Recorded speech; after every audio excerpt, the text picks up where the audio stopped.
Right now I am joined by Zach Gerulllis, a.k.a. the Silverback. Now, he's going to be fighting Saturday night at this sold-out Shamrock FC Extreme Fight Night 6. How you feeling, Zach? I'm feeling fantastic. I'm ready. I'm mentally sound. I'm ready to kick butt and take names. Now, with you being this close here to fight time, what goes on in your mind, and as far as like the last things you need to try to get, you're doing mental preparation, physical preparation. What's left to do this short out from fight night? Usually just cardio. I do a lot of cardio before, like the week of a fight. I'm mentally, as most people are, they're a little bit nervous, but I work through that.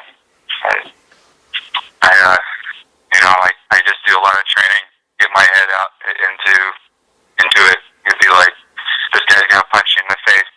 Hopefully, be ready for it, and then go from there. You know what I mean? I just jump into it, with arms wide open.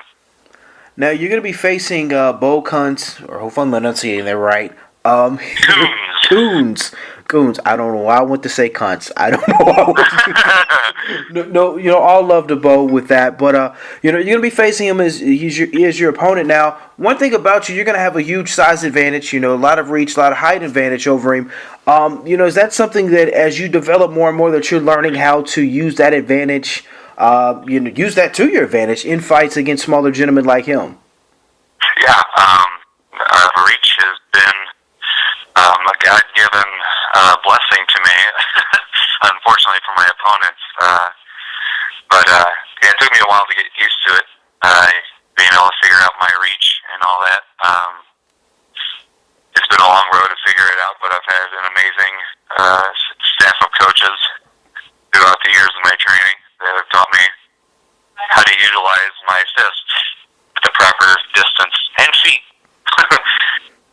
Well, absolutely. Like you said, you've had time to kind of figure that out. You had an extensive and quite a few amateur fights. With this now being your second pro fight, how are you? Is it a different kind of approach or vibe or feel for you fighting a pro fight compared to the amateur fights that you would get prepared for and go into battle with?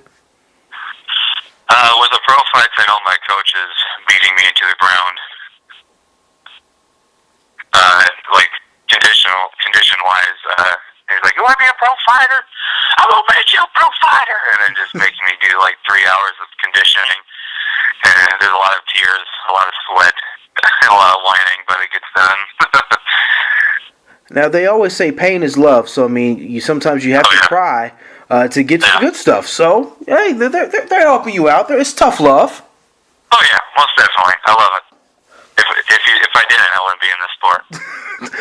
Speaking of in this sport, what actually got you into this craziness that is MMA? Because you have to be a certain type of character to want to get punched in the face and punch people in the face and get your limbs and arms, twisted in various angles and directions. What made you fall in love with this sport and want to stick around and be a part of it?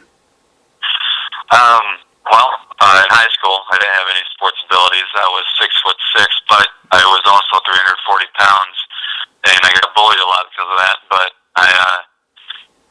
I started doing training, and because of a friend of mine, Kevin Donovan, and I lost almost 100 pounds, and I trained for 2 years. And what got me into it, man, was I was tired of being fat.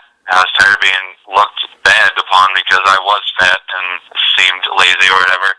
I had bad body issues, bad body images of myself.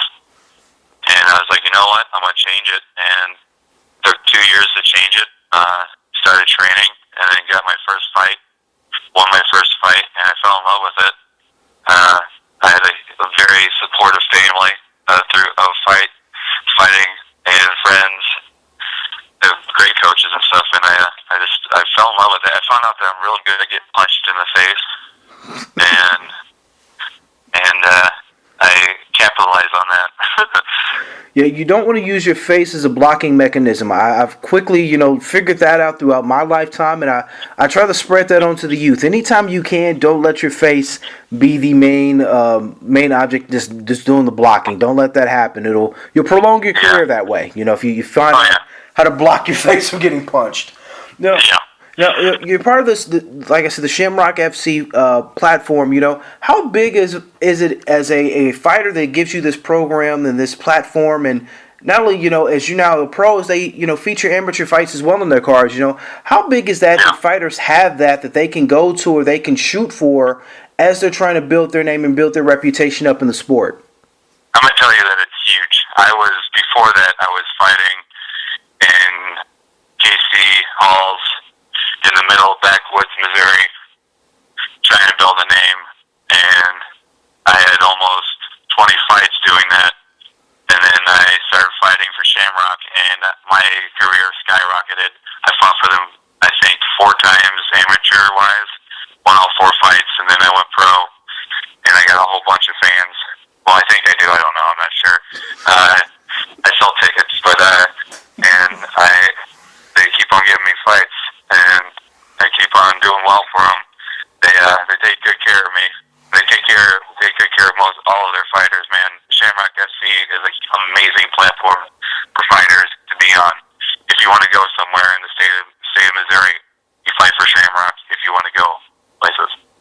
Well, absolutely. Like you said, you sell tickets. I mean, this event for Saturday night is now sold out. I know when I checked earlier, Jesse had sent out a tweet that it was like 10 tickets left. Those 10 tickets are now gone. So it's a sold-out event. So you're going to be performing in front of a sold-out crowd here on February 20th. And, does that make you nervous? It's a small area, a lot of people on top of you. You're going to have a lot of friends and family there. Does it put added pressure to you, or is you one of those who actually thrives in that atmosphere? I enjoy it, man. I love hearing the crowd roar. I love that's another thing that brought me to the sport was walking out and saying my name and people going, "Wow!" and they're screaming. I'm just like, all right, and I feel good. You know what I mean? Well, absolutely. I mean, you love hearing your name get chanted anywhere you go. I mean, that's it's a good thing. I mean, it can be a bad thing, but in most times it's a jail. If you walk into jail and people start chanting your name, you're like you're in the wrong life. Yeah, or start chanting fresh meat. That's never a good look. It can make things awkward. Yeah. Well, Zach, man, you're definitely a colorful character, man. Is there any kind of social media the fans can follow you on and get to maybe see this lighter side of you besides when you're in the cage and slapping people around? Yeah, absolutely. They can follow me on Twitter. I have a Twitter page called Zach Gerulllis. My last name is spelled Gerullis. It's a hard name to spell and pronounce. And I have a Facebook page called Zach the Silverback Gerulllis. That is my fighter page, and my regular Facebook page is on there as well. Hit me up, Absolutely. Now, obviously, with the last name like Gerulllis, did it just come pretty simple to go with the nickname of the Silverback? Yeah, I had a Facebook poll, and a buddy of mine, Noah DeRouche, was like, hey, you should be the Silverback, and I went with it, and it stuck with me. And I think it's pretty fitting, because I do have a lot of white hair on my back for some reason. Wow. Yeah, as long as you keep winning fights, I can tell you have the kind of personality that a lot of MMA fans are going to love. They're going to eat up. You have a kind of a Josh Barnett vibe about you, and that's a good thing as long as you stay away from the needles. Don't do like he did, okay? No. I beat up people that take steroids. I don't need it. Because you definitely have that energetic vibe about you, but definitely you're all business in the cage. So, again, man, Zach, we appreciate you taking our time with us. And if you got any sponsors you want to shout out, help you get prepared for the Saturday night's fight, let them know who they are. Okay. My one sponsor I got is the Hillsboro's Mighty Fine Courthouse Bar and Grill. After you get out of the courthouse and you're feeling down, go ahead and go grab a beer and some nice tasty wings. That's definitely one way of cheering yourself up after you've gotten some bad news in court. Definitely have a beer. Could be the last one you have for a while. So that's a mighty good sponsor. They're right next door too, so it's perfect.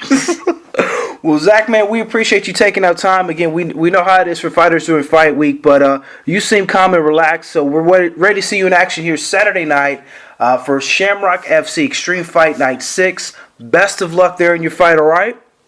Thank you very much, sir. All right, Thank you for this opportunity. Oh, no problem at all, man, and we look forward to talking to you again here on Punch to the Face.